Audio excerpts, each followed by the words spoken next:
వచ్చాడే వచ్చాడే కృష్ణుడు వచ్చాడే యమునా తీరాన ఉన్న రాధను చూశాడే చూసాడే రాధను చూసాడే ఫ్రూటులేని గోపాలుడే సుటు వేసే భూపాలుడే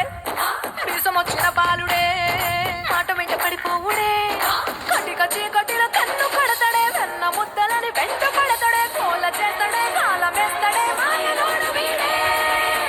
హై బృందావనం నుంచి కృష్ణుడు వచ్చాడే